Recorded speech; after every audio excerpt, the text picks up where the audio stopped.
And then I knocked my chain off like 4 times today.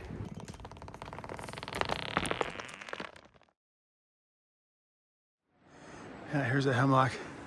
I got a little lens on that. It's got a pretty good lean to the right. Whoops, pretty good lean to the right. There's basically straight up and down. I'm just gonna drop it right below those stumps, like right in here. That's where I'm gonna put it. Should be easy enough.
No, didn't go where I wanted it to go.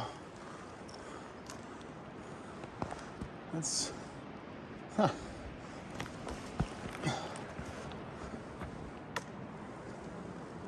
Yeah, I went right down there. I don't know, that must have played a factor. All the extra holding wood there, but I didn't think it'd be that much. And pull it down now. Maybe it was just limb heavy. There's lots of tall limbs on it. That's probably what it was. Yeah. Yeah, she's starting to get hot now. You can feel the heat. Okay. Look at that big fur. Oh, okay. That'll be the next one. Turn the camera back on for that big fur there. Oh yeah, so I made this hemlock stump high because, you know, it's garbage wood, too limby. So I figured I'll make a high stump and help hold the wood up, right? Because it's so spacious here. The trees are spread out so far apart. So when you get an opportunity to make a high stump, like a good spot, you know, you use it, right? So yeah, I mean, it's not super high, but it's a little bit higher, high enough. Yeah, because I don't want to make a high stump off of that nice cedar, right? Not that high value wood there. It's worth a lot of money. So you're doing a solid, but, you know, garbage tree, right? Something that has low value to it. So Okay, seeing that big fur. The view is slowly getting better. Okay, so look at this bark here. This is another one that's probably like 10 inches thick of bark. Look at the limbs out there. She's tall. All this wood's tall. Look at that one. That one's I don't know, probably 200 feet. That one there. She's a tall one. Okay.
Just a little bit of cleanup for our side there.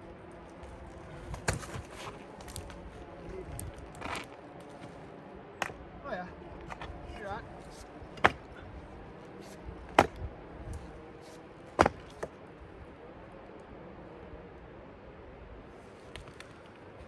That worked out perfect. Not a problem, man. Tell you, the beginning, first 2 hours of the day, it was pretty frustrating.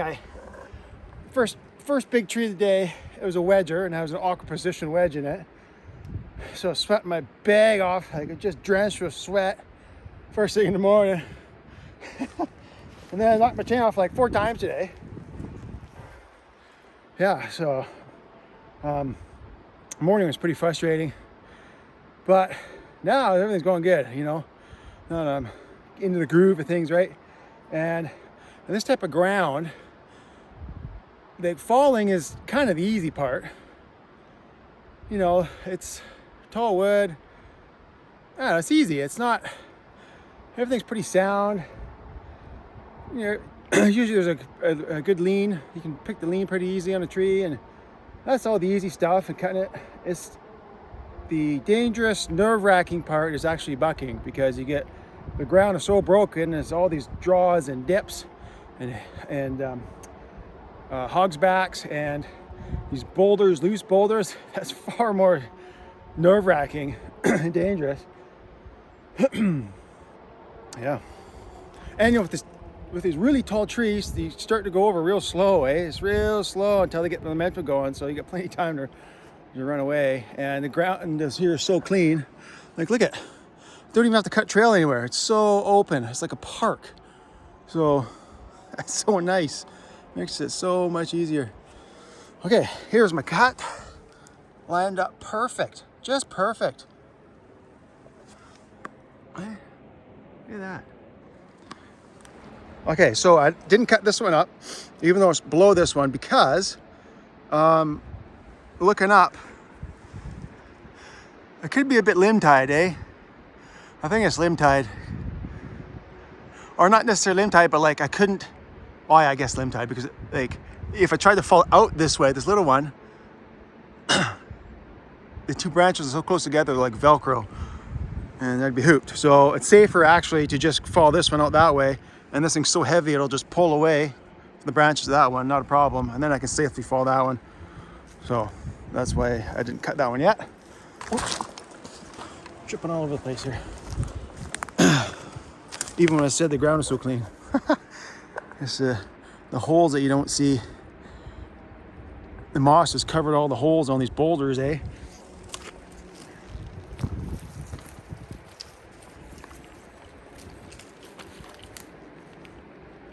Hungry. Yeah. Hungry already.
That was cool. Yeah, worked out perfect. Okay, so I'm thinking, look at, see, held up on the high side of that hemlock right there. So it worked perfect as planned, right? Absolutely perfect. And then if I drop something else in here, it'll roll up against this log. Yeah. Okay, so nothing's gonna move. I don't think anything's gonna move when I buck that, so I'm not gonna film it.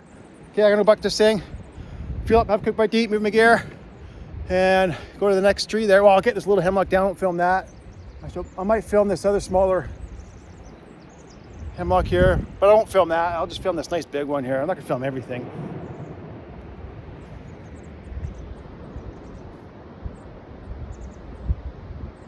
Hear that crash? My partner fell in a tree. Don't think it was a real big one because it wasn't much of an echo. But we've got a nice breeze right now, and it's a lifesaver because the sun is so hot, but that breeze coming out, I'm not even sure which way. I guess that was south because the sun in the morning was over there, so that must be south. I'm all turned around here. I wasn't paying attention. My first time out here, so I wasn't really paying attention. I wasn't really good at orientating myself. I was coming out here, so I'm all turned around. I'm not even sure which way camp is. I know it's down the valley that way, but I can't remember if the valley turns, if we go straight. I can't remember. Because we drove up here. We didn't fly from camp. We drove halfway, or 2/3 of the way up the valley, and then flew. Okay, I'll see you guys next tree. Okay, nice tall fir. A lot of limbs up there though. And I'm gonna put it right there. That should be an easy one. There we go, right above that stump, right in there. That's where I'm aiming it.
Well, I guess all it was just too much holding wood, just had to cut more. Maybe the wedge helped a bit, the ones that were set in there real tight. Look at how it laid out. Beauty, nice and level. Perfect. I'll show you a trick. So here, the best wedges are the PowerWedge. The best. Woodboss.ca. That's where you get them. Best wedges on the market. I'm a little biased because they're mine. Use the old K&H. I keep 1 or 2 K&H because it's got the real fine point for if you get pinched, you know, bucking or something, or a tree sits back on you and the kerf is all closed in. Because these ones here, you know, a bit blunt, but you can still get it in the kerf of your cut real easy. It'll sit like this far in. Like when you cut in the back cut and you set your wedge, it'll still sit this far in, right? So that's fine. This one's beat up. Used that for a long time. Oh, another trick I'll show you. Because you know how you see my wedges pop out? Well, both wedges popped out and they're stuck together, and that was because of the pitch. So a little bit of pitch there, but you just put a little pitch on there. There. So when you double up some wedges, you don't need to put sawdust on there, they'll stick together. Yeah, that's a little trick I've been using for a little while sometimes when I'm in the fur. Okay. Well, I'll film this thing here. I'll also do this. I don't think it's going to move though. This butt might drop. I think I can get a 4.5. If a 4.5 will fly, they want you to take a 4.5 instead of a 6.4. Because 6.4 they got to rip, but if it's just small enough, then if a 4.5 will fly, then do that instead of a 6.4 where you got to rip. Oh, how much I got for fuel here? Let me just check my fuel. Yeah. Better fuel up. Just give me a sec here. Okay, so I measured the butt from the stump here, and the weight card calls for a 7.1, and they don't want to go, like some places they want you to take that back to like a 6.3. You know, something like that as an example. They won't get the preferred length, but here they want you to get exactly what the card says. Max the weights out, exactly what it says on the card for every length. So don't like take it back, make it preferred. Even though it's so light, it's preferred length, you know. So that's all right. Just another way of doing things.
Okay, so that last log there, the second piece, it was a full weight log at 10 meters, but the log had broken at 15, so I didn't want to waste 5 meters. So I called the boss there, get his opinion. He said, just come back and cut it in the middle. There'll be 2 light pieces, but we're not wasting wood because that was too much waste. I figured that was the best move, but I just wanted to see what he thought. And yeah, so that's what I did. But I just realized the camera was in a position that you couldn't see me cut that last cut there. Oh, okay. See you guys in the next tree.